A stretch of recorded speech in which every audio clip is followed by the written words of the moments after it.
Hi friends, உங்களுக்கு மூட்டு வலி, கை கால் வலி, தலைவலி, ஜலதோஷம் இந்த மாதிரி எதனா ப்ராப்ளம் இருக்கா? அதுக்கான ப்ராடக்ட் தாங்க இது.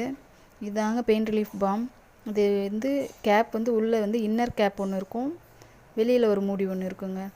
அப்படி இருக்கும்போது நம்ம இந்த தைலத்தோட வாசனை வெளியிலையும் போகாது, இதனோட எஃபெக்ட்டும் குறையாமல் இருக்கும்.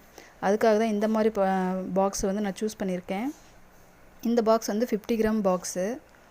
ஸோ உங்களுக்கு வேணும்னா ஸ்க்ரீனில் தெரிகிற வாட்ஸ்அப் நம்பருக்கு வாட்ஸ்அப் பண்ணுங்கள். இந்த ப்ராடக்ட் எப்படி யூஸ் பண்ணணுன்னா, இது கொஞ்சமாக எடுத்து நமக்கு எங்கே கை கால் வலிக்குது, எங்கே தலை வலிக்குதோ அந்த இடத்துல இதை கொஞ்சமாக எடுத்து அப்ளை பண்ணி நல்லா மசாஜ் மாதிரி பண்ணாலே போதும். நல்ல சூப்பர் எஃபெக்டிவாக இருக்குது. ஸோ உங்களுக்கு வேணும்னா ஸ்க்ரீனில் தெரிகிற வாட்ஸ்அப் நம்பருக்கு வாட்ஸ்அப் பண்ணுங்கள். இந்த ப்ராடக்ட்டை செகண்ட் டைமாக என் கஸ்டமர் கேட்டிருக்காங்க, அவங்களுக்கு தாங்க அதை எடுத்து வச்சுருக்கேன். ஸோ ஓகே ஃப்ரெண்ட்ஸ், இந்த வீடியோ பிடிச்சிருந்தா லைக் பண்ணுங்கள், ஷேர் பண்ணுங்கள், கமெண்ட் பண்ணுங்கள்.